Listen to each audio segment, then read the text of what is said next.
Chers amis, Shalom, Uvracho, Beshem Hashem, Naaseh, Venatzlech, on est aujourd'hui le mardi 31 du mois de janvier et déjà le tête du mois de Shvat. On a un shiur ce matin avec Moreno Harav, Rabbi Yaakov Abu Hatzera, Sruto Yagen al Kol Am Israël, Chaim Tovim ou Shalom, shiur acheté par Nathaniel Belalou, que je prononce bien, Bezrat Hashem, pour une bonne grossesse et une bonne délivrance pour Shulamit Bat Oraïda, ainsi qu'une bonne parnassa pour Nathaniel Meir Ben Mushi. ברכה, רווחה והצלחה בכל מעשי ידיו, ישכיל, יצליח וירוויח לחיים טובים ושלום, בזכות אביר יעקב, רבי יעקב אבוחצירא, ainsi que Kol Am Israël. On commence tout de suite ce shiur pour une grande fois, Shlemach, Lama Miara, Briut Etana, pour tous les pitsouim, pour tous les malades d'Israël, une grande réussite pour vous tous, un bon zivoug, agoun, Bezrat Hashem, de beaux enfants sur le chemin de la Torah et des mitzvot, et sans plus tarder, Veikach Moshe et Atzmot Yosef Imo, Ashbea Ishbia. Vous savez que Yosef Hatzadik, Alav Shalom a vécu en Égypte, dans ce merveilleux pays pour lequel la Torah nous a interdit de rabiter. On n'a pas le droit d'habiter en Égypte. Et si vous me dites El Rambam et El Rav Ovadia qui était grand rabbin d'Égypte, la réponse est simple. Si c'est pour une mission spirituelle shaliach, c'est-à-dire j'y vais pour un truc précis comme c'était le cas du Rav Ovadia ou pour de la marchandise, pour travailler, j'y vais pour m'y installer, alors dans ce cas-là j'ai le droit, mais de s'y installer pour s'y installer, c'est assourd. Il y en a qui disent de ne pas repasser par les 42 stations. En tout cas, Yosef Hatzadik, à son époque, c'était encore permis car il y avait beaucoup de travail à récupérer dans le nitzotzot, dans ce mélange des âmes, des étincelles pures dans les étincelles impures. Et donc, il fallait les trier. Yosef était présent. Mais Yosef a toujours eu un souci. Comme son propre père Yaakov, ne m'enterre surtout pas en galoute. Fais monter mon corps en Israël, que je sois enterré en terre sainte, là, directement, sous le trône divin. Alors vous imaginez, juste une parenthèse, combien il est grave de se faire incinérer, lo alenu velo alechem chas veshalom, hormis toutes les souffrances que la personne ignore de ce qui l'attend s'il se fait incinérer, comme Hitler connaissait ce secret, d'où le fait de nous avoir incinérés. On n'a pas qu'on ait de repos, mais il n'a pas réussi parce que on n'a pas demandé à se faire incinérer. Il nous a incinérés. Et chaque partie du corps d'Israël qui a été incinérée aujourd'hui, c'est lui qui a incinéré dans le Gehinam. Lo alenu velo alechem. La reine, si nos kdoshim, nos aïeux, ils ont tout fait pour ne pas qu'on les laisse en galoute, pour se faire enterrer en Israël, combien il est important de bien veiller à trouver une place où notre corps pourra trouver le repos jusqu'à la résurrection des morts. À propos du verset, Moshe a pris les ossements de Yosef avec lui.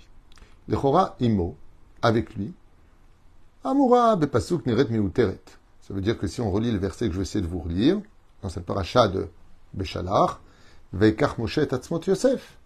Moshe a pris avec lui les ossements de Yosef. Mais la Torah rajoute le mot immo, avec lui. Bah oui, s'il les a pris, c'est qu'ils sont avec lui. Alors pourquoi le dire? C'est la question. Et il dit comme ça, Sha'arei dayaya lichtov. Il aurait été suffisant d'écrire Veikach Moshe et Atzmot Yosef. Lo, avec le mot immo. Amila imo, mashmaota ito, qui veut dire avec lui. Kavanat atora agdosha leorot basé chez Moshe Rabbeinu lo rak lakach imo et atzmot Yosef kepshat divrei pasuk ela lakach ito et atzmoto chez Yosef ainu et midotav kedoshato. Et donc, si on vient nous dire pourquoi Moshe Rabbeinu lui il a pris les ossements de Yosef, au niveau du pshat, du premier niveau de compréhension, la Torah est en train de nous dire que, comme on avait promis qu'on ne pourrait pas sortir du pays d'Égypte sans prendre les ossements de Yosef, alors il les a pris, ok. Mais il suffisait simplement de dire que Moshe a pris les ossements de Yosef. Pourquoi tu dis avec lui? C'est évident. La réponse est, car en lui, il y avait les mêmes vertus que Yosef. Ce qu'était Yosef, de ce qui vivait dans la sève de ses os, coulait dans les veines de Moshe Rabbeinu. C'est ce qu'il dit ici. Et midotav et gdushato, la gdusha de Yosef Hatzadik était aussi dans le sang de Moshe Rabbeinu. Il les a pris avec lui. De là, on apprendra dans la vie que quand on enterre quelqu'un, ce qu'on doit le plus retenir de lui, ce sont ses bonnes vertus. Et ces vertus-là, il ne faut pas en parler simplement. Mon père était un grand donateur, mon père était très patient, mon père était très humble, ou mon père était un grand érudit. Il faut que toi aussi, quand tu enterres ton père, tu prennes de ce qu'il était, de ce qu'il y a de mieux, et tu l'inclus en toi. Ce qu'il y avait de mauvais, le temps qu'il est mort, on n'en parle plus, mais surtout, ne le vis pas pour toi. Ne prends pas ça en toi. Ne prends pas ça avec lui. Qu'on dise toujours tu es à l'image du positif de ton père et jamais du négatif. הכוונה היא שמשה רבנו אימץ לעצמו את מעשיו הטובים של יוצא וצעד לאורם. Et donc, il vient nous dire ici que pourquoi Dafka Moshe Rabbeinu, lui, pendant que tout le monde cherchait l'or chez les Égyptiens avant de sortir du pays d'Égypte, était à la recherche de Yosef Hatzadik, où est-ce qu'il est caché jusqu'à ce que Serach Bat Asher, cette femme qui fut bénie par Yaakov Avinu au préalable d'une éternité de vie ou d'une longévité de vie, lui dise, eh bien, c'est pas compliqué. Pour éviter que les enfants d'Israël puissent sortir du pays d'Égypte, les Égyptiens ont caché son tombeau dans une espèce de caisse en acier pour qu'il coule au fond du Nil. Et aller au fond du Nil avec tous les crocodiles, les animaux nuisibles qui peuvent s'y trouver, la profondeur, qui pouvait descendre là-bas? Qu'est-ce qu'a fait Moshe Rabbeinu? Il a pris un tasse, une espèce d'amulette sur laquelle il a marqué Aléchor, mon taureau, puisqu'il était du signe du taureau. Et cette amulette a touché le fond du Nil sur le tombeau de Yosef qui est remonté tout seul et Moshe a pu le prendre. Pourquoi Moshe était à la recherche de Yosef Hatzadik? Le rabbi Yaakov Abu Hatzera, il nous dit parce que toute sa vie, il a été à la recherche des midot de Yosef Hatzadik. Et donc, comme il cherchait les midot de Yosef Hatzadik, il était le seul qui était vraiment digne de prendre cette vertu avec lui et les ossements de Yosef. Comme ça, il explique. Adava, Niflaim ou Mechayevim. Et de là, on doit apprendre quelque chose qui nous oblige tous. Bame advarim amorim. De quoi est-ce que l'on parle? Ine yeshtam bene adam, asocharim imaem, kol yimei chayehem, et zichram shel orav, o zichram shel saba vesavta. On a souvent donc, il dit ici le Rav, Rabbi Yaakov Abu Hatzera, des souvenirs de nos parents, de nos grands-parents, de ceux qu'on a connus, de nos oncles. Obekar nosim notzrim hem belibam et kev ptiratam. Et on retient souvent la douleur de leur départ, le manque qu'ils nous ont malheureusement occasionné. Onosim et zichram beyachas le pratim shulaim, où la seule chose qui va rester d'eux, c'est leur héritage, ou toutes sortes de choses, mais qui sont comme... il y a la route et il y a ce qu'on appelle les shulaim, sur le côté. D'accord?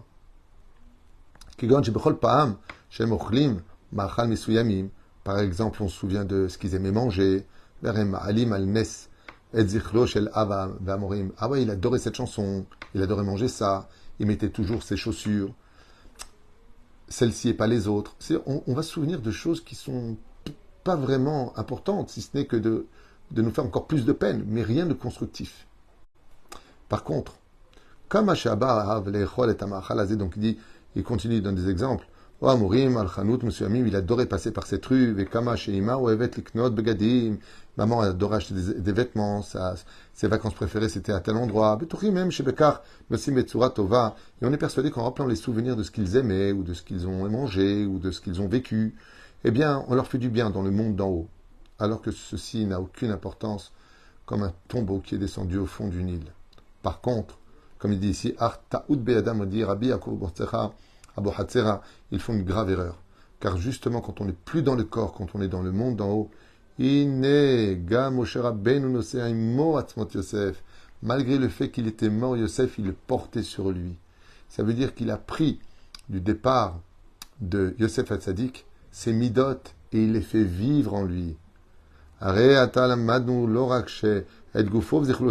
Yosef. Ils n'ont pas simplement pris les ossements de Yosef, de là où il était Yosef, et qu'il a vécu en Égypte, et qu'il était roi 40 ans. Et là, et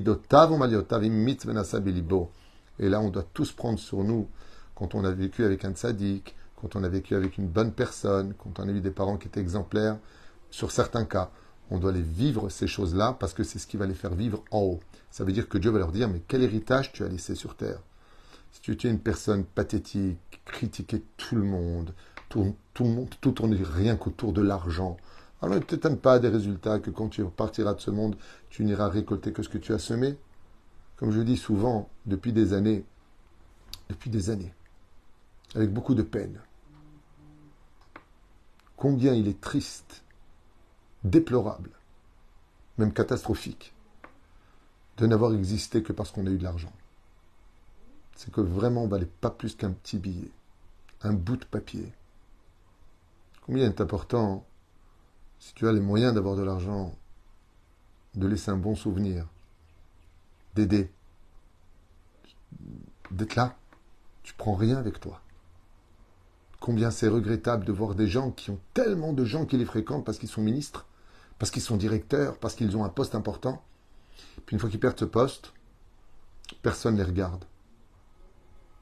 Par contre, quand on a un poste important et qu'on a su être là pour les autres, on est là pour donner, on est là pour réaliser, on est là pour aider. Alors même quand on n'est plus directeur, oh comment vas-tu? Quelle bonne personne tu as été. Parce que la seule chose qu'on reste et qu'on laisse dans ce monde, c'est ni sa fortune, ni rien. Tout ça, même si tes enfants les héritent, combien ils vont vivre pour en profiter? Combien d'années vont s'écouler avant que eux aussi partent de ce monde? Achen, Be'ezrat Hashem, investis.